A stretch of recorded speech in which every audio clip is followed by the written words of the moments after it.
Assalamualaikum, selamat datang Pak Guru Gembul. Terima kasih sudah menerima undangan saya. Sama-sama. Ya, pertama-tama apa kabar ini? Kabarnya baik. Saya cuman khawatir apakah suara saya tidak terlalu terdengar, Oh, sangat tapi terdengar aman ya? sebenarnya. Aman, aman, aman banget. Ya, ya sudah. Em, Soalnya ini saya nggak menggunakan mic, oh ya, soalnya kemarin kalah mic-nya. mic-nya kalah. Dia, Maksudnya mic-nya kalah. dia sama Jack Paul dalam tinju. Oh iya Mike benar. Tyson-nya kalah. Pak Guru jagoin siapa waktu itu? Enggak, saya nggak jagoin siapa-siapa pada waktu itu. Saya berharap bahwa pertandingan itu tidak terjadi, tapi ya sudahlah. Udah terjadi ya.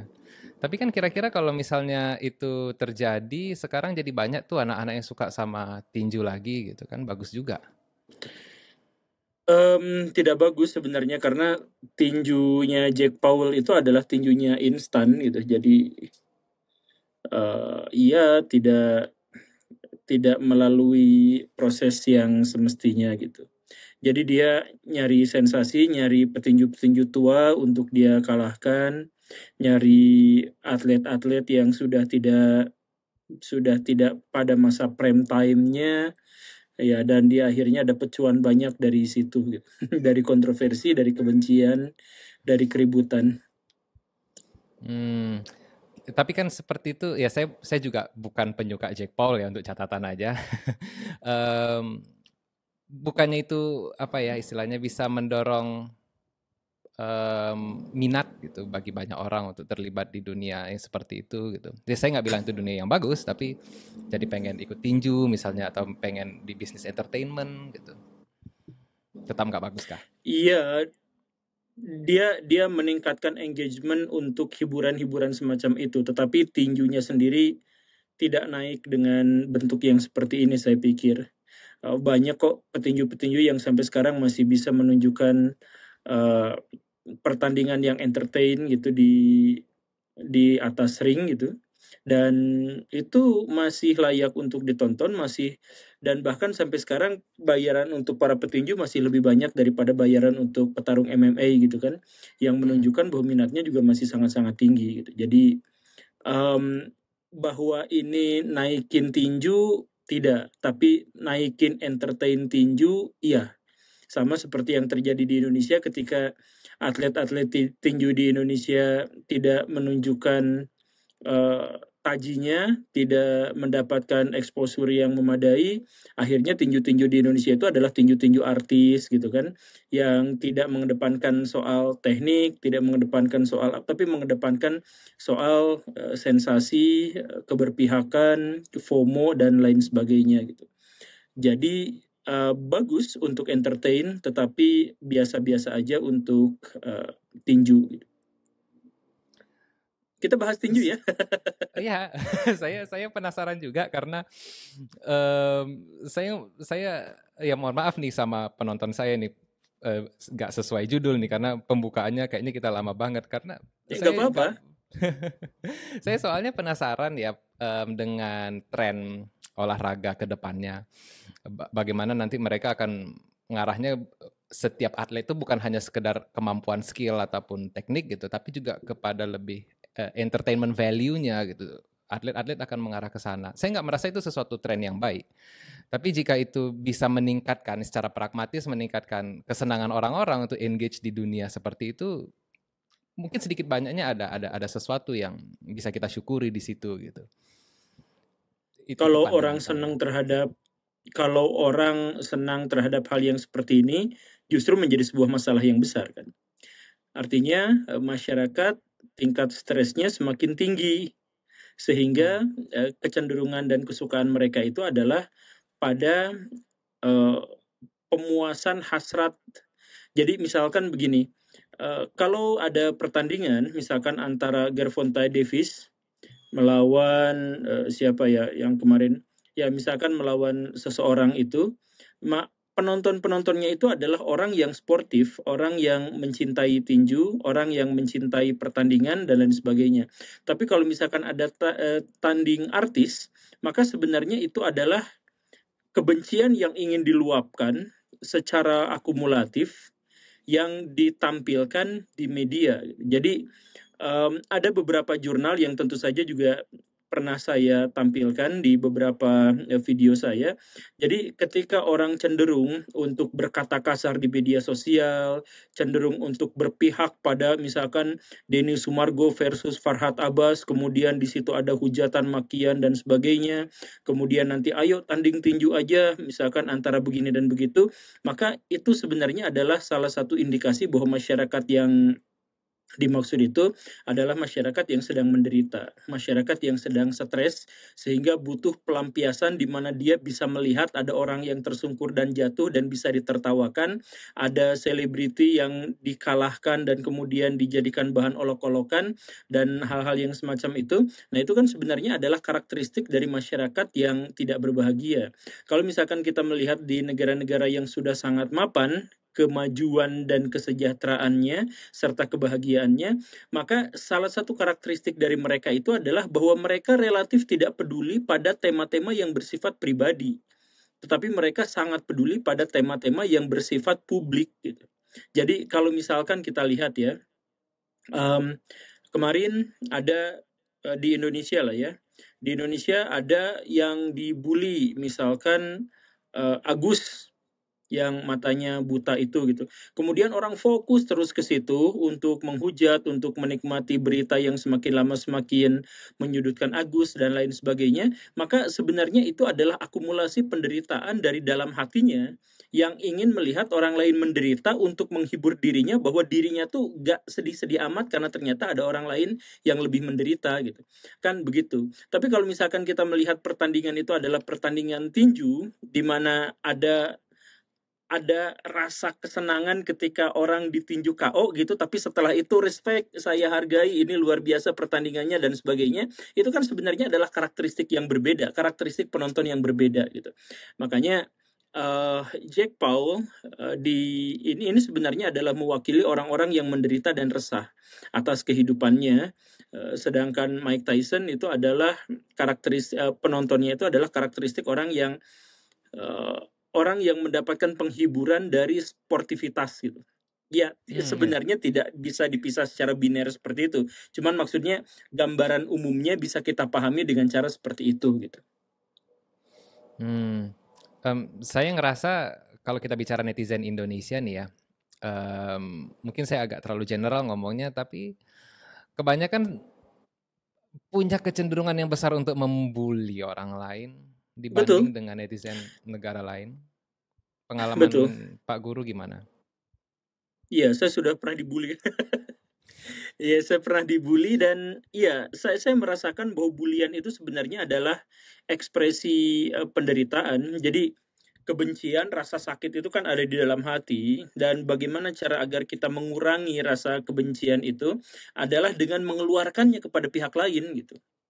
Kan biasanya seperti itu. Jadi kata-kata kotor muncul dari hati yang kotor. Kata-kata yang keji penuh makian itu juga muncul dari hati yang keji dan penuh makian. Jadi artinya ada hati yang sedang menderita dan dia berusaha untuk melepaskan diri dari jeratan kebencian, jeratan penderitaan. Ya apa boleh buat, harus dimanifestasikan dalam kata-kata yang kotor gitu. Dan lagi-lagi itu adalah sesuatu yang alamiah dan sesuatu yang juga ilmiah gitu. Jadi kalau misalkan kita melihat dalam konteks mentalitas kawanan, psikologi kawanan, jadi kan masyarakat manusia itu adalah masyarakat yang hidup dalam sebuah kelompok yang dia merasa bahwa dirinya itu dikejar-kejar sama predator gitu. Jadi anggaplah manusia itu sekelompok zebra yang sedang dikejar-kejar sama singa gitu. Nah, maka masyarakat itu akan berusaha tetap ada di tengah. Setiap individu itu akan berusaha tetap ada di tengah kelompok, karena dengan itu maka dia berpotensi kecil untuk menjadi santapan bagi si singa itu. Nah, karena itu ketika ada orang-orang yang di belakang, dia dikejar sama macan, kemudian dia ada di baris paling belakang, maka dalam psikologi kawanan, orang yang di belakang itu akan mencoba menarik orang yang di depannya untuk disimpan di belakangnya gitu. Jadi dalam hal ini, ketika hidup saya sedang menderita, sedang stres, sedang ketakutan dan tertekan, itu seperti ada di kawanan tapi di ujung pinggirnya dan sedang dikejar. Jadi gimana caranya agar saya itu bisa selamat? Saya akan menjelekkan orang lain, menghujat orang lain, menistakan orang lain, agar dia derajatnya lebih jatuh, dan agar kita melihat dengan mata kepala kita sendiri bahwa dia lebih menderita daripada kita. Dia lebih belakang daripada kita. Sehingga kalau misalkan dikejar macan, dialah yang akan dimakannya, bukan saya gitu. Nah, ini kan sebenarnya adalah karakteristik dari penderitaan itu gitu. Karakteristik bahwa kita sadar ada di pinggiran masyarakat, ada di pinggiran kelompok, dan kita sedang merasa terancam. Ancaman itu bisa, maksudnya adalah penderitaan ketika kita kurang, secara ekonomi kurang.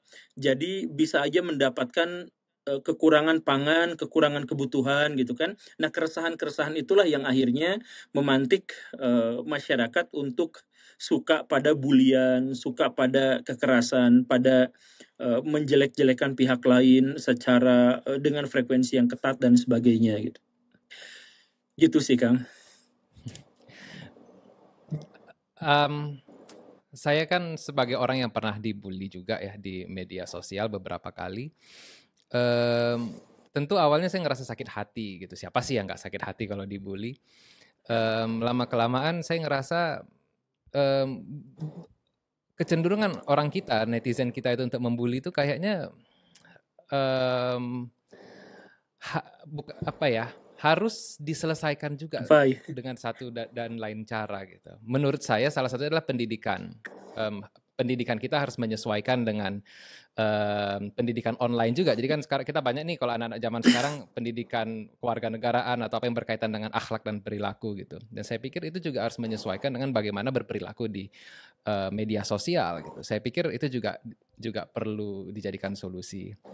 Nah, Pak Guru tadi menceritakan salah satu faktor mereka membuli juga karena faktor ketidakbahagiaan dan ekonomi dan lain sebagainya.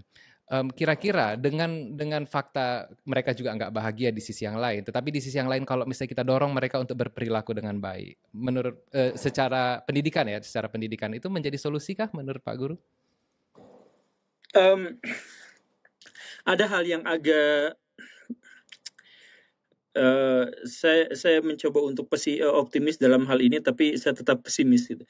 Jadi ada catatan barusan ketika solusinya itu adalah pendidikan, dan pendidikan khususnya itu adalah pendidikan online dan sebagainya. Masyarakat kita sekarang sampai sejauh ini adalah masyarakat yang punya barrier besar terhadap perkembangan teknologi informasi dan digitalisasi. Jadi Indonesia sampai sekarang adalah negara yang megang handphone paling lama di dunia, paling banyak scrolling, dan rata-rata, kalau dirata-ratakan yaitu sekitar 5 jam atau 5 jam 51 menit.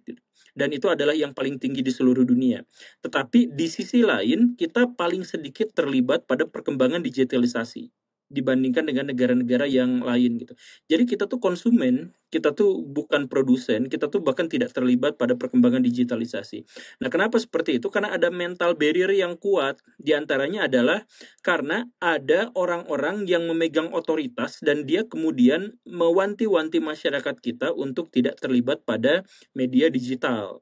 Misalkan banyak di antara orang-orang kita yang mengatakan, ini guru di dunia pendidikan ya, guru di dunia pendidikan, dia mengatakan belajar kok dari Google. Kalau belajar tuh jangan dari situ, tapi dari buku, dari guru, dari apa, bahkan harus berguru dengan guru yang karakteristik dan kriterianya begini dan begitu dan sebagainya. Itu ditanamkan kepada masyarakat kita, sehingga banyak orang termasuk saya, misalkan ketika saya ngambil referensinya itu dari sesuatu dari internet, itu kok referensinya dari Google gitu. Jadi mereka bahkan berpikir bahwa Google itu adalah sumber referensi. Betapa konyolnya ketika Google dianggap sebagai sumber pengetahuan, padahal kan Google itu mesin pencari. Google itu adalah mesin yang mengakses buku-buku dan informasi-informasi yang kita butuhkan. Jadi kita nggak butuh Google sebagai sumber informasi, kita butuh Google sebagai mesin pencari gitu.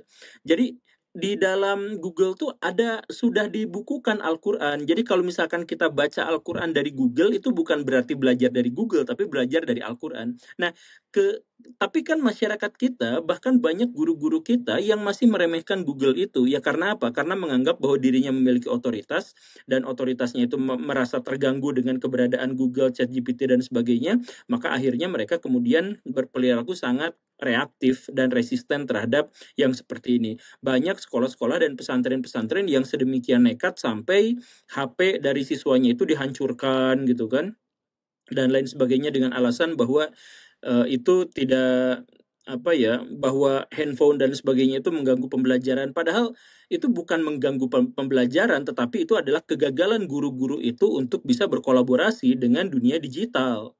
Nah, kegagalan itu justru malah membuat mereka panik dan marah dan akhirnya melakukan tindakan-tindakan yang keterlaluan. Nah, dalam hal ini pula lah maka saya bingung di mana ada guru-guru di Indonesia misalkan mengajarkan anak-anak untuk digitalisasi. Saya ada datanya. Jadi misalkan gini, dalam 5 tahun ke depan, 85-90% pekerjaan itu berhubungan dengan digitalisasi. Tetapi guru-guru di sekolah yang melek digitalisasi, yang biasa nyari sumber dari internet itu hanya 48%. Yang terlibat dalam perkembangan internet kurang dari 1%. Jadi bayangkan 90% pekerjaan di masa depan itu berhubungan dengan digitalisasi, tapi guru-guru yang mempersiapkan anak-anak untuk mempersiapkan masa depan itu kurang dari 1% yang terlibat dalam digitalisasi. Nah ini luar biasa. Kenapa? Ya itu ada barrier. Orang-orang ada yang merasa sok memiliki otoritas bahwa dirinya adalah yang paling harus diikuti oleh muridnya, sehingga dia ketika ada Google, dia dianggap Google itu sebagai pesaing gitu. Nah, ini pendidikan online dalam hal ini kita gagal total. Salah satu yang paling gagal total. Dari mana kita mengetahui salah satu yang paling gagal total? Ya, keterlibatan kita terhadap perkembangan internet paling sedikit, penggunaan kita terhadap internet adalah salah satu yang paling tinggi, dan kerusakan bahasa-bahasa yang dikemukakan di media sosial itu juga adalah salah satu yang paling tinggi. Saya pikir itu adalah indikasi-indikasi yang memadai untuk menyebut bahwa pendidikan dunia online dan digitalisasi di Indonesia itu sangat-sangat gagal. Apa Gitu, Kang. solusi yang terpikir sama Pak Guru apa? Ya, solusinya itu adalah bahwa solusinya itu adalah kita nih orang-orang yang ini harus mensosialisasikan terus-menerus. Ini Akang, konten ini kalau memang nanti akan dipublikasikan, upayakan sebisa mungkin untuk terpublikasi secara lebih luas lagi. Karena ini penting untuk pendidikan. Jadi di internet itu banyak sekali hal-hal yang positif, banyak sekali hal-hal yang negatif. Karena banyak yang positif dan negatif, maka orang-orang yang harus berselancar di dalamnya itu wajib untuk mendapatkan pembekalan pengetahuan dan kesadaran terkait dengan media digital. Jadi bukan dilarang atau dianjurkan, tapi diajarkan tentang bagaimana caranya untuk menyeleksi secara pribadi mana yang kabar baik dan mana yang kabar buruk, mana yang merusak, mana yang tidak, mana yang otoritatif, mana yang tidak, mana yang valid, mana yang tidak, dan lain sebagainya. Ini kan kita nggak diajarkan hal yang seperti itu. Bagaimana cara kita menangkal hoax? Kita tidak diajarkan dengan cara yang seperti itu. Coba saya misalkan melihat apakah ada guru-guru di Indonesia yang mengajarkan kepada anak bagaimana tips untuk menghadapi hoax gitu. Bagaimana nanyain ke anak-anak bagaimana caranya bikin platform media, bukan nonton gitu. Ada nggak guru-guru kita yang seperti itu? Sangat terbatas, sedikit sekali yang seperti itu. Makanya obrolan-obrolan dan diskusi-diskusi semacam ini saya pikir bukan hanya penting, tetapi juga ini urgen untuk di-share ke sebanyak mungkin orang gitu. Kejadian, jadi begini, ini pengalaman saya ya. Saya berangkat dari sekte agama tertentu, Wah, yang dimana ya saya dari sebenarnya bahasa umumnya tarikat, tapi saya mengatakan saya sekte ya. Di mana di situ, wah ini sekat nggak ya? Nggak usah lah juga, penonton saya juga nggak banyak gitu. Tapi begini ya, ada pemahaman yang diadopsi oleh banyak senior-senior di sekte tersebut, bukan gurunya ya, tapi senior-seniornya mengatakan bahwasanya otoritas pengetahuan itu terletak pada gurunya gitu. Yang dimana kita kemungkinan besar tidak bisa mengakses pengetahuan itu karena keterbatasan metafisik kita gitu. Nah, awalnya saya ngerasa itu adalah sebuah doktrin utama dari salah satu doktrin dari sekte-sekte yang ada di dunia ini. Tapi setelah saya pikir-pikir ya, sepertinya banyak dari apa yang Pak Guru ceritakan juga ya, banyak sekali pola-pola yang sama yang dimana guru lah yang mempunyai akses terhadap informasi pengetahuan yang lebih besar gitu, yang dimana dengan adanya pemahaman seperti itu murid-muridnya dalam tanda kutip ya tidak menjadi lebih pintar, tetapi menjadi lebih patuh gitu. Saya tidak mengatakan semua seperti itu dan saya juga tidak mengatakan sekte saya dulu seperti itu berpikirnya. Tapi dengan mereka tidak lebih pintar, mereka menjadi lebih patuh dan maaf cakapnya ya, jadi lebih mudah dikendalikan gitu. Dan saya melihat beberapa perilaku-perilaku yang seperti itu setelah kita ngobrol gini ya, sepertinya mirip di beberapa apa ya institusi-institusi pendidikan lainnya gitu. Saya nggak berani terlalu eksplisit mengatakan itu. Apa pandangan Pak Guru dengan statement saya ini? Yep. Iya, saya setuju. Memang ada dari kelompok-kelompok, sebut saja ya, kalau saya eksplisit menyebutnya, dari sebagian dari kelompok-kelompok Islam itu ada yang masih memegang teguh bahwa otoritas itu ada dipegang di tangan guru gitu. Jadi kebenaran ada di tangan guru dan lain sebagainya. Ini sebenarnya tradisi ini muncul dari Arab jahiliyah sebenarnya. Jadi salah satu masalah besar dari kaum muslimin sepanjang sejarah adalah bahwa mereka tidak bisa atau mereka sangat kesulitan untuk memilah mana pesan-pesan agama Islam dan mana kultur Arab gitu. Kesulitannya itu di situ. Nah, kalau misalkan kita melihat kultur Arab, jadi karakteristik masyarakat Arab, itu karakteristik masyarakat Arab itu adalah karakteristik yang tidak suka baca dan tulis. Dan ini sudah dijelaskan dalam hadis, dijelaskan dalam Quran. Jadi masyarakat Arab itu adalah masyarakat yang tidak suka dengan baca tulis. Masyarakat sukanya dengan apa? Dengan tradisi lisan. Jadi ketika mereka misalkan punya ilmu, katakanlah dalam tanda kutip namanya adalah ilmu nasab gitu, maka mereka akan mencukupkan pada tradisi lisan daripada tradisi tulisan misalkan, atau tradisi tulisan itu ada tetapi dengan kriteria kriteria validitas yang sangat rendah gitu dan lain sebagainya. Kemudian datanglah Islam, Islam berbenturan dengan ide itu karena Islam itu sejak awal sudah Iqra gitu. Sejak awal sudah Iqra, kemudian nanti muncul tradisi-tradisi dalam Islam diantaranya adalah misalkan bagaimana cara menyeleksi hadis ini benar atau tidak dan sebagainya. Itu tradisi Islam itu begitu kuat dan akhirnya memunculkan metodologi ilmu kritik hadis yang kemudian diambil sebagian oleh masyarakat barat dan dijadikan sebagai basis dari penelitian ilmu-ilmu sosial.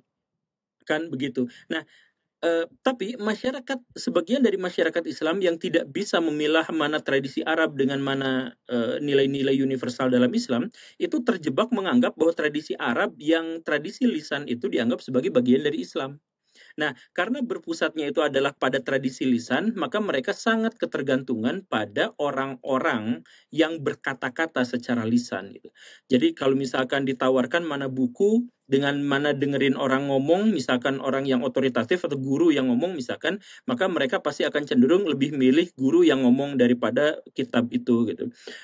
Dan kemudian si guru itu memanfaatkan celah ini dengan semakin memperkuat logika mistika bahwa ilmu yang berkah itu adalah dari guru dan lain sebagainya begitu.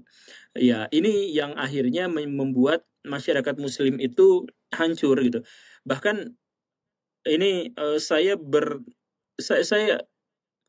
pernah diskusi dengan salah satu tokoh yang sangat terkemuka di Indonesia, bahkan sempat menjadi calon presiden. Saya tidak sebutkan namanya. Beliau salah memahami matinya kepakaran yang Nicholson itu. Dia mengatakan bahwa sebaiknya orang-orang itu membatasi perkataannya dan lebih banyak mendengarkan dan menerima informasi dari luar gitu, dari orang yang memiliki otoritas. Nah, ini dia kemudian mengatakan bahwa ini juga sebenarnya adalah ilmiah gitu. Tapi kan bagi saya kebalik. Kalau misalnya kebalik itu maksudnya adalah setiap orang sesungguhnya berhak untuk mengatakan apapun yang dia mau. Berhak. Tetapi soal siapa yang mendengarnya, nah si pendengar inilah yang mendapatkan beban untuk memverifikasi dan memvalidasi, mengkonfirmasi informasi-informasi yang dapat. Jadi misalkan gini, anak kecil, orang tua semuanya berhak untuk berbicara. Tapi mana yang dipegang sebagai referensi itu tergantung pada si pendengarnya. Nah, itu adalah karakteristik dari negara maju. Fokus pembebanan itu diserahkan kepada orang yang mendengar, bukan orang yang berbicara. Sedangkan di Indonesia terbalik. Di Indonesia itu, orang tidak boleh banyak berbicara, tetapi ketika dia mendengar, dia harus menerima apa adanya. Akhirnya apa? Coba lihat siswa-siswa kita di SD, SMP, SMA ketika ditanya sama guru ada yang mau berpendapat, semuanya senyap. Karena tidak boleh dan tidak dibiasakan untuk berbicara. Tapi bagian mendengar, maka dia harus tunduk patuh pada apa yang dia dengarkan. Ini kan kebalik. Nah, ini bahkan mereka justru malah menggunakan istilah matinya kepakaran untuk membredel orang-orang gitu. Padahal kan kebalik gitu. Jadi sekali lagi dalam Islam misalkan ya, siapapun berhak untuk berbicara. Karena setiap satu pengetahuan, satu ayat yang kita ketahui itu harus disampaikan. Nah, tapi nanti kalau misalkan sudah disampaikan, apakah diterima atau tidak, valid atau tidak, itu mari kita diskusikan, bukan berarti langsung diterima apa adanya. Nah, ini juga adalah salah satu yang membuat masyarakat Muslim dalam hal ini tertinggal gitu. Tapi kan untuk mereka bisa memilah itu kan harus dididik juga dari awal kan, agar mereka Ya, tahu makanya bagaimana harus cara memilah. betul. Makanya tokoh-tokoh yang sudah mapan dan maju dalam hal ini menganjurkannya apa? Misalkan Sokrates atau Plato ngajaknya dialog, atau misalkan dialektika, atau misalkan Rocky Gerung bertengkar dalam pemikiran gitu kan. Jadi maksudnya sampaikan aja, nanti untuk bisa membenarkan atau menyalahkan pernyataan itu ada dalam diskusi sehingga itu hidup. Jadi tidak sepihak, bandingkan dengan pikiran kita yang sebaliknya. Ngomong, jangan banyak ngomong. Tapi kalau ada yang bagian dengar, ayo kita terima baik-baik. Di mana diskusinya kalau seperti itu? Itu akan menjadi pernyataan sepihak yang akhirnya memperkuat otoritas dari orang-orang yang entah valid atau tidak. Karena tidak ada diskusi di situ. Bahkan kemudian banyak orang di antara mereka yang mengatakan, hati-hati jangan belajar sama orang itu. Hati-hati nanti kamu jangan baca buku itu. Pernah nggak dengar itu dari orang yang dianggap memiliki otoritas? Hati-hati jangan ikut pengajian itu. Dan akhirnya ya kita kacamata kuda gitu dalam hal itu. Ya, itu termasuk pengalaman saya juga ya, dibatasin atau bukan dibatasin ya. Ya, ini pengalaman jutaan orang di Indonesia. Dan saya senang mendengarnya karena ternyata bukan hanya saya sendiri yang mengalami pengalaman itu di masa kecil saya ya. Saya jadi kehilangan train of thought sama pertanyaan yang mau saya tanya. Jadi ada satu model dialektika yang saya sampai sekarang masih sangat enggan melakukannya, yaitu berdebat gitu. Sekarang sepertinya yang namanya perdebatan itu sudah mulai dinormalisasi gitu dengan, menurut saya ya, itu udah menjadi seperti model entertainment. Jadi kalau ada nobar debat presiden, beberapa kali saya ngelihat itu ya, ada orang update status, ayo kita nobar debat presiden gitu kan. Termasuk debat-debat calon kepala daerah juga itu beberapa kali terjadi. Menurut saya itu adalah sebuah perkembangan yang bagus, walaupun kalau misalnya debat juga debat itu kan membutuhkan teknik juga saya pikir, sama kayak tinju gitu kan, ada tekniknya gitu.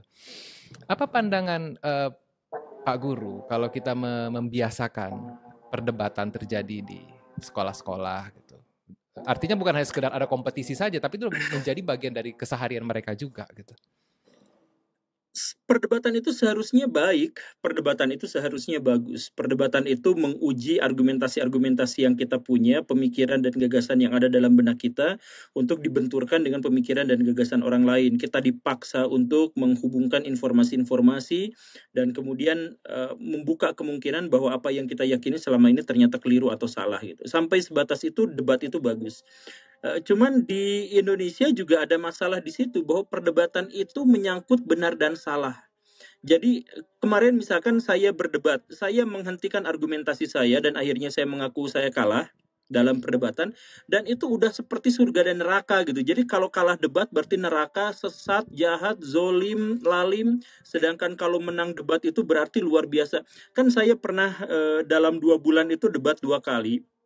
Yang pertama di Robito Halawiyah, dan saya dianggap menang, dan itu pujian sanjungannya berlebihan luar biasa. Saya trending di Twitter dan begitu banyak orang yang menyanjung dan memuji-puji saya.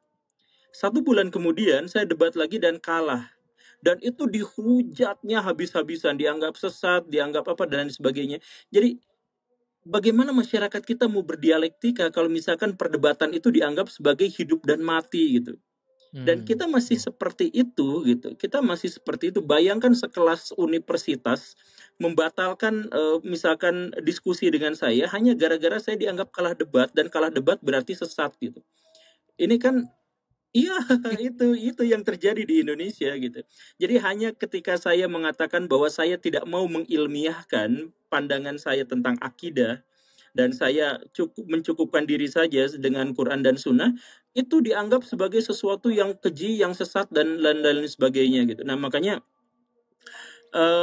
ya kita itu adalah masyarakat yang tidak mau, ya itu karena kita itu masuk dalam mentalitas kawanan. Jadi masyarakat kita itu adalah masyarakat yang sangat resisten dan takut terhadap perbedaan gitu. Jadi kalau misalkan ada yang beda, ayo debatkan. Yang kalah berarti terusir jauh, tidak boleh ada di sini karena dia beda. Sedangkan orang-orang harus sama gitu. Nah, fanatisme masyarakat Indonesia terhadap kesamaan itu terpancar dalam banyak fenomena. Jadi misalkan gini,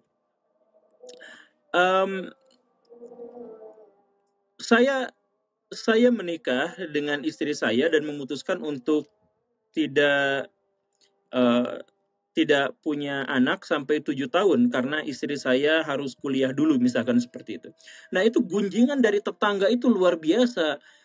Kapan hamil, kapan isi, kapan hamil, kapan isi, dan itu seterusnya. Teman saya belum nikah sampai usia 30 tahun, ditanya tiap hari, kapan nikah, kapan pacarnya bawa sini, kapan apa, itu mengganggu sekali. Dan orang yang bertanya kapan nikah adalah orang yang sudah menikah. Orang yang nanya kapan hamil adalah orang yang sudah pernah hamil. Intinya apa? Intinya mereka berharap bahwa kita semua sama seperti mereka dan senasib seperti mereka. Dan ketika ada orang yang berbeda, maka kita akan menjadi bahan gunjingan dari orang gitu.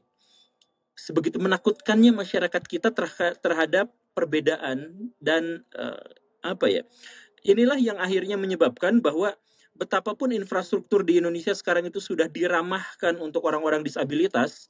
Misalkan di trotoar jalan itu sudah ada trotoar khusus untuk tunanetra yang kuning-kuning itu kan.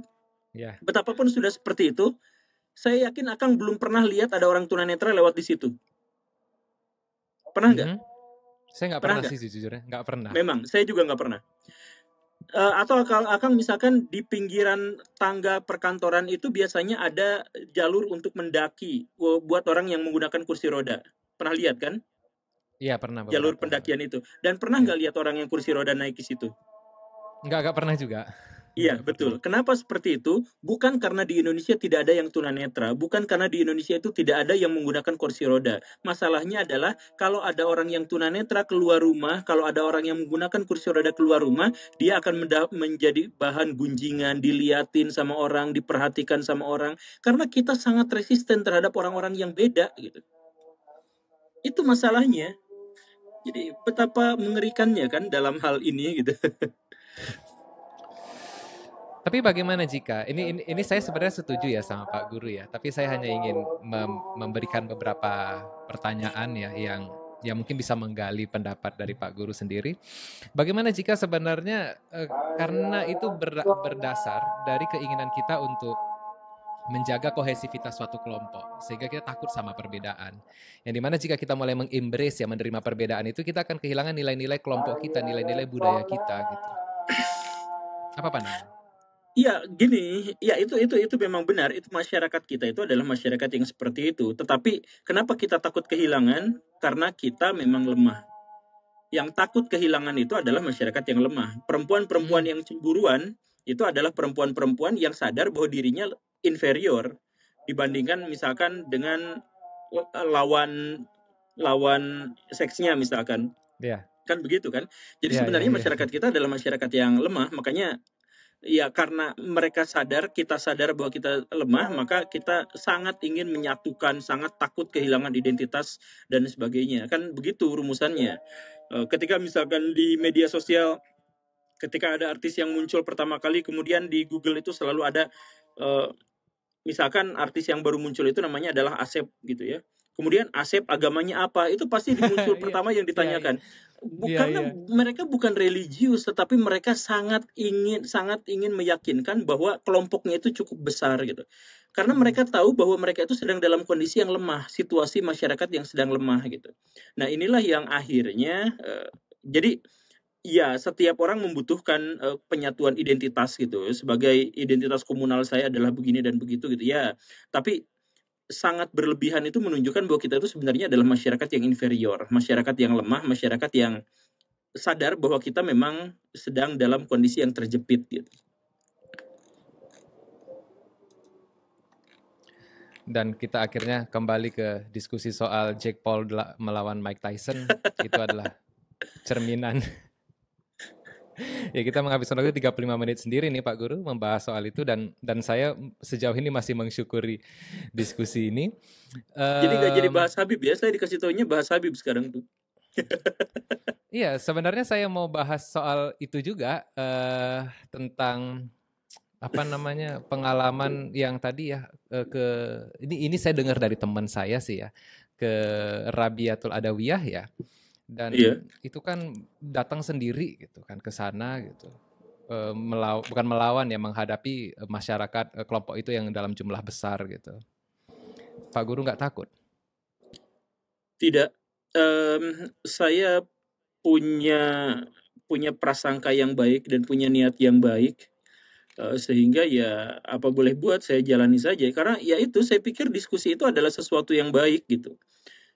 Karena diskusi, jadi makanya kalau kalau misalkan saya ngajak debat, ngajak diskusi dan sebagainya, saya tuh menganggap bahwa itu adalah sesuatu yang bagus gitu untuk perkembangan gitu.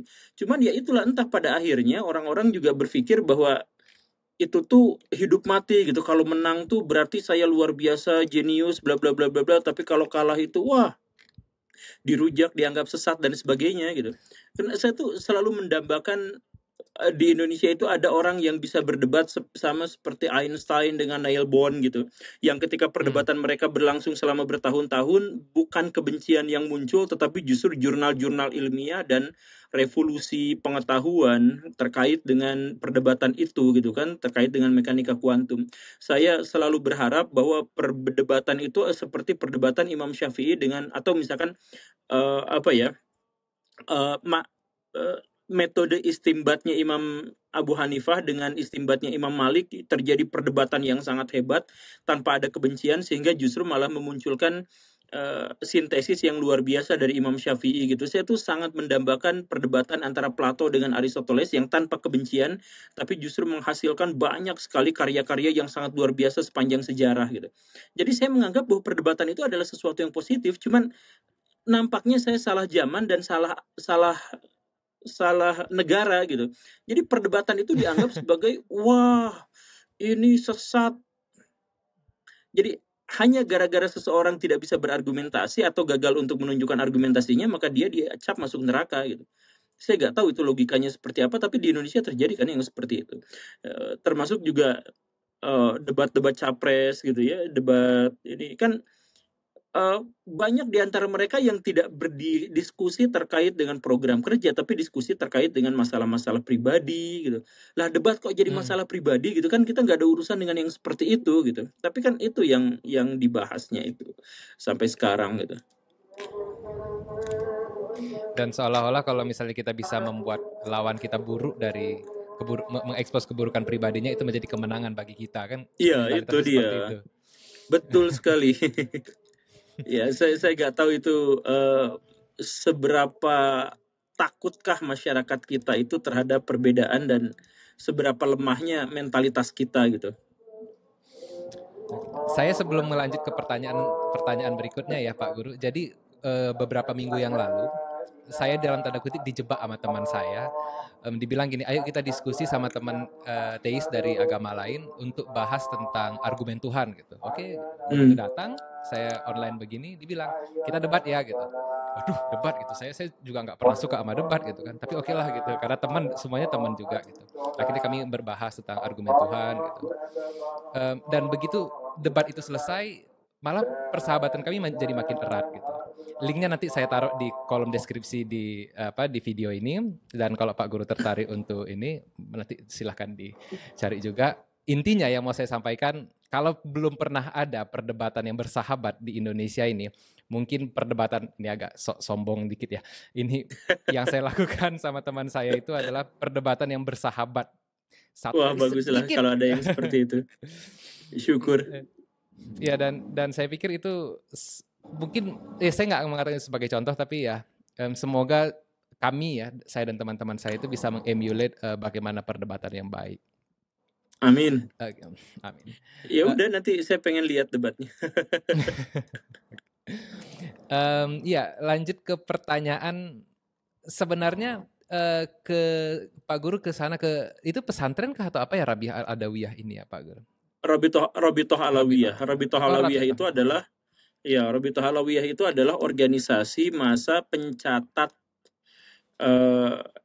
pencatat keturunan Nabi, atau orang yang mereka klaim sebagai keturunan Nabi itu dicatat semuanya. Ya tentu saja mereka punya itikad yang baik bahwa keturunan-keturunan Nabi itu harus dicatat gitu. Cuman ada fenomena umum di masyarakat kita bahwa kelompok-kelompok Habib itu justru malah menggunakan statusnya atau klaimnya sebagai keturunan Nabi itu untuk mengeksploitasi orang lain dan untuk merendahkan orang lain. Jadi misalkan dari mereka itu bikin hadis-hadis palsu, bikin cerita-cerita palsu untuk mengglorifikasi keturunannya, bahwa mereka itu memiliki kesaktian untuk bisa memadamkan api neraka, bisa apa, dan akhirnya ketika mereka bertemu dengan murid-muridnya, maka muridnya itu tidak diajarin apapun, hanya diajarin cium kakinya, berkorban untuk si gurunya, dan lain sebagainya. Nah ini kan sebenarnya adalah penyimpangan yang cukup fatal bagi saya sebagai seorang muslim, dan karena itu maka saya ingin menyampaikan kepada orang-orang di sana bahwa hal-hal semacam itu harus segera dihentikan gitu. Kan begitu. Nah, jadi Rabithah Alawiyah, saya menghormati banyak di antara mereka gitu.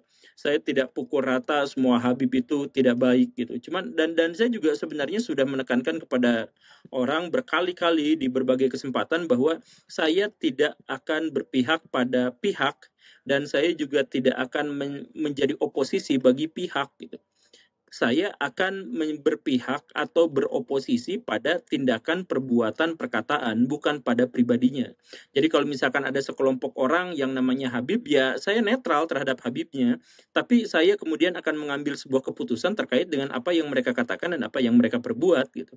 Makanya misalkan Habib Ja'far ya teman sama saya gitu, tapi kalau misalkan ada Habib yang kemudian memprovokasi orang lain, sedangkan dirinya nyaman-nyaman, santuy-santuy gitu, ya itu kan jadi masalah. Nah itu yang sebenarnya ingin saya sampaikan di sana tuh. Begitu Kang.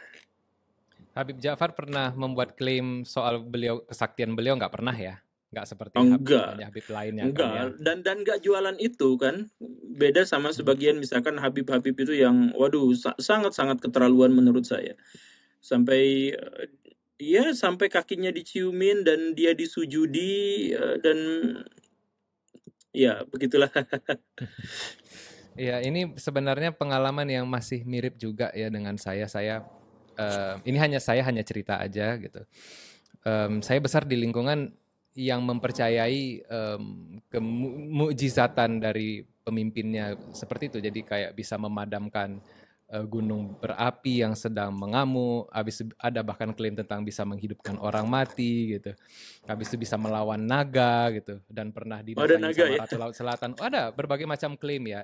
Saya tidak tahu apakah itu klaim yang diceritakan langsung oleh si gurunya atau itu hanya bersirkulasi diciptakan oleh pengikutnya, tapi sedikit banyak itu sempat dijadikan bahan jualan juga. Jadi sebenarnya ada satu pertanyaan yang mau saya jawab gini. Saya nggak relate sama isu ini, Pak Guru. Kira-kira ini signifikansi isu ini kepada siapa gitu. Nah setelah kita berdialog seperti ini, saya merasa oh ya ini sesuatu yang saya merasakan juga gitu, bahwasanya saya tidak membilang ini sebuah keinginan berbohong ya, saya tidak mengatakan itu. Itu mungkin mereka percaya dan mereka jujur saat mengatakan itu. Perkara yang Iya, mereka betul. Mereka percaya benar atau percaya. perkara yang mereka percaya benar atau salah itu kan masalah yang lain. Gitu. Tapi Iya, setidaknya, betul. ya setidaknya sistem kepercayaan ini kan kadang-kadang bisa membutakan ya, dan bisa memberikan sebuah apa istilahnya ya, bahasa apa namanya, fanatisme buta gitu kepada sesuatu yang apalagi tentang isu Habib ya, yang memang tidak jelas, yang saya nggak berani bilangnya nggak jelas juga. Ya saya sendiri juga nggak tahu, emang dari mana sih data tentang kehabiban ini gitu. Apa yang Pak Guru ketahui tentang ini? Apa yang saya ketahui tentang Habib? Tentang kehabiban gitu ya, pencatatannya Iya, segala macam.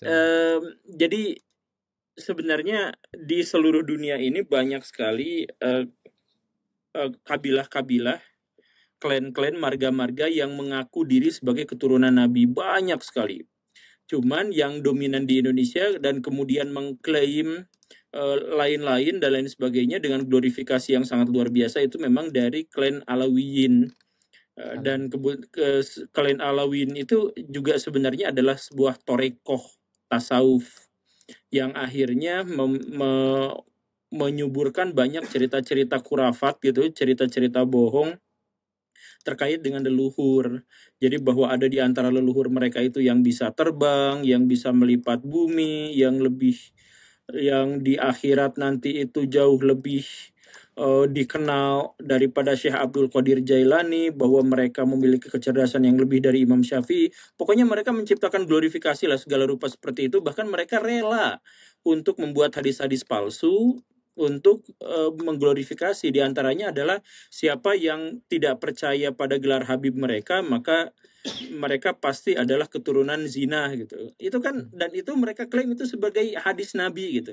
Nah, jadi ini levelnya sudah penistaannya sudah sangat luar biasa. Tapi ya tentu saja tidak semua. Mereka yang mengatakan seperti itu adalah mereka yang tidak memiliki keahlian untuk bekerja, tidak memiliki keahlian dan kemampuan untuk berkarya, dan karena itu mereka akan satu-satunya jalan untuk bisa hidup adalah ya dengan membuat klaim-klaim yang semacam itu, yang bombastis semacam itu gitu. Sekali lagi tidak semua Habib seperti itu.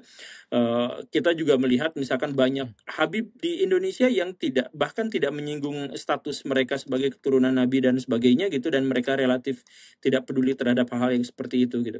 Jadi sekali lagi harus ditekankan bahwa polemik atau misalkan keterlibatan saya terhadap polemik Habib itu bukan berarti saya membenci kelompok Habaib, bukan berarti membenci Robitoh Alawiyah dan sebagainya, tidak. Tetapi pada tindakan-tindakan mereka yang memang harus dikoreksi secara radikal gitu sih, Kang.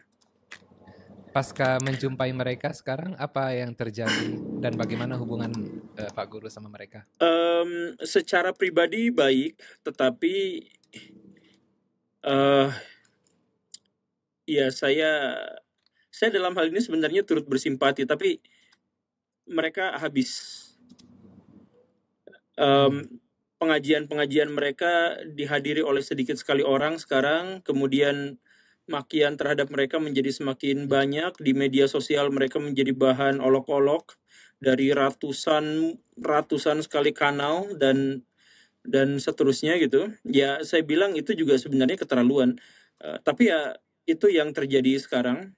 Saya tuh pernah, tapi ya inilah masalahnya dari kelompok mereka itu. Saya pernah mencoba untuk membela mereka dengan mengajak netizen-netizen di Indonesia, kalau mau menghujat, hujatlah sesuatu yang berhubungan dengan perbuatan. Jadi jangan membelokkan diskusi ini malah ke itu kan gara-gara DNA Yaman, DNA Yahudi, gara-gara mereka leluhurnya komunis dan sebagainya. Ya jangan seperti itu. Itu mah berarti di sentimen gitu. Bahkan kemudian saya mengajukan, saya mengatakan bahwa ini kakek tiri saya itu adalah orang PKI gitu. Tapi kan saya baik-baik saja. Kata-kata saya itu adalah sebenarnya untuk mendukung mereka. Jadi kalau misalkan ada yang menghujat, wah mereka itu adalah keturunan komunis Yaman gitu. Ya jangan di setel di situnya, karena saya kalau misalkan leluhurnya orang kafir, apakah bawahannya pasti juga kafir? Kan belum tentu juga gitu. Kalau misalkan DNA-nya Yahudi, apakah berarti dia tersesat selamanya? Juga kan enggak gitu. Jadi saya pengen menekankan itu, tapi perkataan saya bahwa saya keturunan PKI itu justru malah sama mereka di blow up dan kemudian digunakan untuk menyerang saya gitu. Padahal pada waktu itu konteksnya adalah untuk untuk meluruskan kembali perdebatan gitu. Tema-tema perdebatan itu diarahkan ke arah yang lebih intelektual gitu. Tapi ya malah digoreng juga. Jadi saya tuh bingung sama netizen kita tuh. Sama orang-orang itu juga saya kesal ya. Kok jadi gitu lagi gitu. Padahal niatnya pengen bela gitu ya. Iya, niatnya pengen bela. Tapi bahkan ada seorang ustadz terkemuka, Pak, saya mohon maaf sebut nama, Pak Alfian Tanjung gitu, yang langsung menjelaskan, wah Pak Guru udah ngaku sendiri, tidak usah dicari-cari, sudah ngaku bahwa dirinya adalah keturunan PKI gitu. Ya,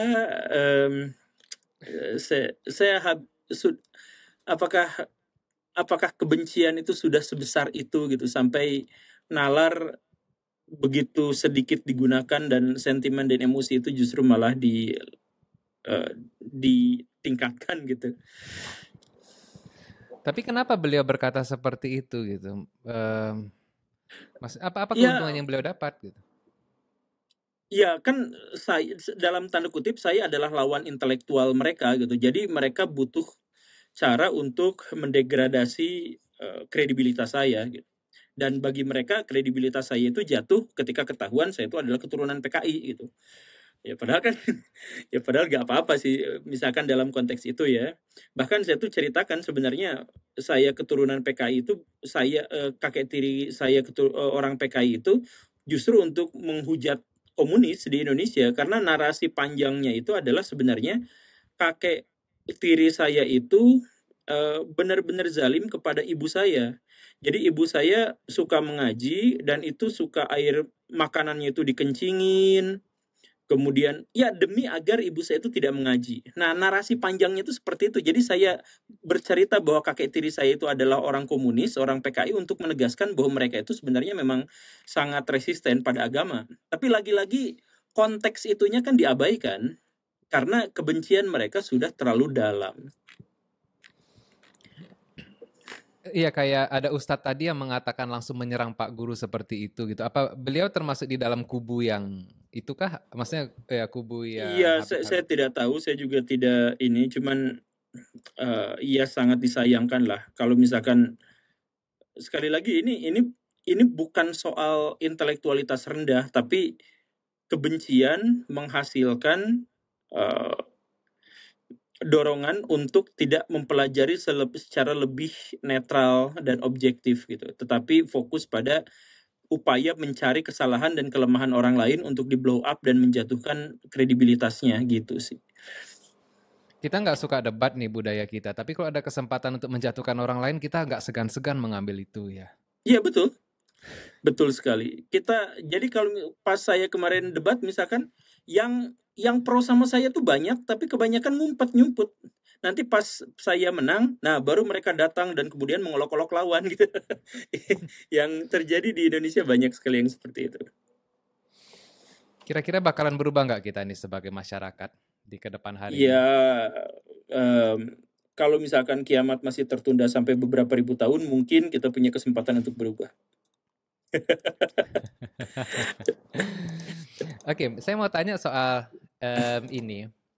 Dari tadi Pak Guru beberapa kali nyebut ulama-ulama Islam ya. Ada nggak ulama favorit, ilmuwan apa namanya ya cendekia favorit Muslim yang Pak Guru punya dan kenapa? Iya, seperti yang saya bilang tadi, saya tidak berpihak pada pihak dan karena itu saya relatif tidak mengidolakan orang secara pribadi gitu. Jadi misalkan saya suka dengan Gus Baha karena kesederhanaan beliau, tetapi pada beberapa bagian tentu saja saya berhak untuk tidak setuju pada pendapatnya gitu. Saya juga suka misalkan pada betapa cermatnya Ustadz Adi Hidayat misalkan, tetapi ya tentu saja tidak semua pendapatnya itu saya terima gitu. Ya seperti itu saja, saya menghormati semua orang yang dianggap memiliki ilmu gitu, tetapi tentu saja terbuka kemungkinan bahwa sebagai manusia mereka salah dan bisa aja dan boleh saja untuk dikritik. Kalau di dalam sejarah gitu kayak kalau favorit saya salah satunya memang jelas pasti Ibn Sina misalnya atau Al-Kindi gitu. Di dalam sejarah Oh, Pak Guru ada? Tidak ada, tapi beberapa tokoh yang menginspirasi saya adalah Abu Hamid Al-Ghazali. Al-Ghazali, ya. Kalau ulama ya, Mm-mm. kalau Abu Hamid Al-Ghazali, kemudian Imam Abu Hanifah, Hasan Basri, Ibnu Jarir At-Tabari, siapa lagi ya? Ya, itu adalah orang-orang yang menginspirasi saya, bukan saya idolakan, tapi menginspirasi Iya, iya. saya. Bukan pernah sebenarnya. Bagaimana cara Pak Guru itu memilah antara mengidolakan pemikiran atau menginspirasi dan mengidolakan? Ya, dipilah saja karena itu sebenarnya relatif mudah. Jadi ketika misalkan saya ketemu dengan Pak Jokowi, maka saya lihat apa yang menjadi karyanya, bukan apa yang menjadi pribadinya.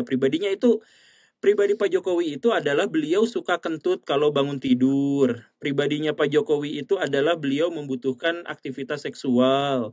Pribadinya Pak Jokowi itu adalah kalau tidur kadang-kadang juga ngorok. Mungkin seperti itu. Itu kan secara pribadi gitu.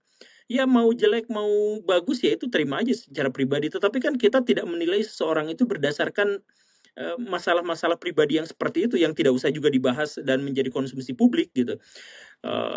Ya karena beliau sebagai manusia sama seperti kita sebagai manusia gitu. Jadi ketika saya bilang Pak Jokowi suka kentut ya sama, saya juga kan suka kentut saya sebagai pribadi gitu, sebagai manusia.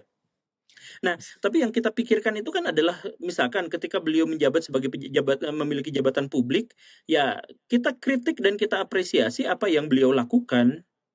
Apa yang beliau lakukan bukan pribadinya gitu. Jadi misalkan saya kritik beliau terkait dengan IKN yang betapa terburu-burunya gitu. Bahkan AMDAL-nya sampai tidak diperhatikan, kemudian perhitungan ekonominya juga tidak diperhatikan dan lain sebagainya, ngotot aja tetap secepatnya ada di situ gitu. Itu kan layak atau sesuatu yang harus dikritik gitu. Begitupun dengan Pak Prabowo gitu. Ya, saya layak untuk mengkritik ketika beliau tiba-tiba berubah dari seorang militeristik yang kuat dengan karakteristik wajah dan gerak-gerik yang sangat militer gitu, kemudian tiba-tiba menjadi gemoy hanya untuk mendapatkan suara dari orang-orang muda gitu. Itu kan harus kita kritik. Tetapi ketika misalkan beliau melakukan terobosan-terobosan yang luar biasa dan kemudian habis-habisan berhadapan dengan ini dan itu ya harus kita apresiasi. Kita nggak peduli pada Pak Prabowo sebagai pribadi, tetapi kita sangat peduli pada apa yang beliau lakukan sebagai pejabat publik. Kalau misalkan kita berbicara masalah-masalah pribadi namanya gibah, dan gibah dalam Islam itu terlarang. Ya, begitu kan. Iya, iya. Saya pikir sih sederhana sih pikiran seperti itu, walaupun itu tetap aja sama orang nggak susah sekali untuk dipahami. Nah itu maksudnya, saya merasa memang orang-orang ya, tapi saya nggak tahu apakah itu sesuatu yang umum di dunia ini atau memang khusus di Indonesia aja ya. Kalau kita ngefans sama seseorang, bahkan sama tokoh politik, sepertinya kita tidak bisa memisahkan antara antara pemikirannya dan karakternya gitu. Jadi kalau kita suka ya harus all in suka gitu. Kalau Ya ada itu yang buruk nalar kan dia, rendah sih. nah gitu Salah kan. satu karakteristik nalar rendah itu adalah kemampuan dalam abstraksinya juga sangat rendah. Karena kemampuan abstraksinya sangat rendah, maka dia hanya bisa menilai sesuatu yang bersifat konkret gitu. Karena perbuatan dan tindakan itu, pemikiran dan gagasan itu, kata-kata dan ucapan itu adalah sesuatu yang abstrak, dia gak bisa gapai itu. Yang bisa dia gapai itu adalah sesuatu yang konkret, yaitu tubuhnya, pribadinya, itu kan. Jadi ya, kalau misalkan nalar kita memadai, nalar kita cukup baik, ya sebenarnya kita mampu mengabstraksikan dari objek-objek informasi yang ingin kita ketahui. Jadi Pak Prabowo ya karya-karya beliau, pemikiran-pemikiran beliau. Nah, karya dan pemikiran itu kan abstrak gitu. Tapi itu yang harus kita nilai untuk melihat Pak Prabowo. Jadi saya melihat bahwa manusia itu adalah manusia yang eksistensial. Manusia menjadi ada ketika dia punya karya, punya sesuatu. Jadi saya tidak akan menyebut matahari kalau misalkan dia tidak bersinar gitu. Jadi saya menyebut sesuatu itu matahari ketika dia bersinar, bukan karena dia disebut sama orang lain matahari gitu. Jadi begitupun dengan manusia, saya tidak akan melihat dia itu seperti apa sebelum saya melihat apa yang menjadi karyanya gitu. Apa yang bisa dia tampilkan ke ruang publik itu. Begitu, Kang. Apa kira-kira di kedepan harinya di channel Pak Guru ini yang ingin dibahas tapi belum pernah sempat dibahas? Banyak dan Sepertinya saya membutuhkan beberapa ribu episode lagi untuk bisa menelurkan semua gagasan saya. Contohnya salah Ya, satu yang pingin banget dibahas gitu. apa? Salah satu topik yang Ya, Pak Guru pengen yang bahas. barusan, hal-hal yang barusan ini juga sebenarnya pengen dibahas lagi. Kemudian masalah misalkan yang apa ya? Ya banyak lah masalah keresahan saya itu kan banyak. Jadi sebenarnya channel ini lebih banyak menceritakan tentang keresahan-keresahan kah? Ya, Hmm. Dan kira-kira setelah menyuarakan keresahan itu mendapatkan feedback yang ini yang baik, misalnya resah tentang katakan tentang politik, tiba-tiba dapat feedback mungkin ditengok oleh orang-orang politik-politik yang handal gitu kan, habis itu melakukan dialog dengan Pak Guru, itu pernah terjadi kah? Sehingga dari situ menjadi lebih punya pandangan sering. yang lebih holistik, sering ya? Sering. Jadi saya juga sekarang punya kawan diskusi yang cukup banyak gitu, walaupun tidak intensif gitu. Iya, dengan tokoh-tokoh terkemuka alhamdulillah saya punya akses sekarang dan akhirnya bisa berdiskusi. Oke, pertanyaan terakhir. Kira-kira siapa orang yang paling pengen Pak Guru aja untuk diskusi di channel? Atau diskusi secara pribadi tapi belum sempat dan pingin banget gitu? Dan kenapa? Pak Presiden. Pak Presiden ya. Terpikir nggak untuk mengundangnya gitu?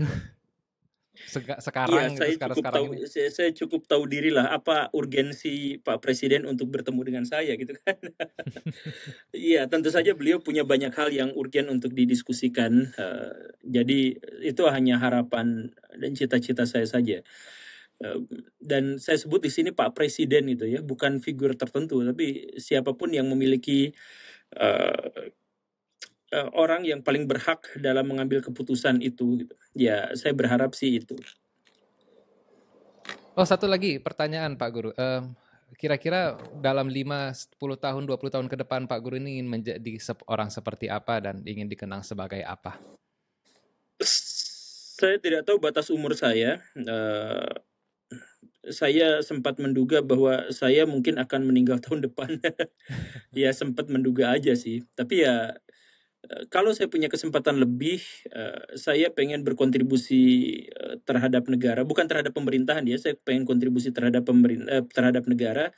Dan saya pengen mewujudkan cita-cita saya. Saya berharap bahwa saya masih bisa melihat cita-cita saya itu terwujud. Yaitu saya ingin melihat fitnah terhadap umat Islam itu luruh dan saya pengen melihat Indonesia menjadi negara adidaya. Pak Guru Gembul, terima kasih. Sama-sama. Oh, saya mau nanya, Baraya itu artinya apa ya Pak Guru? Maaf, udah saya Saudara. potong. Oh, Baraya saudara. Iya, Baraya tuh kerabat atau saudara gitu. Ya semacam itulah. Ya. Oke, saya udah tahu kalau gitu.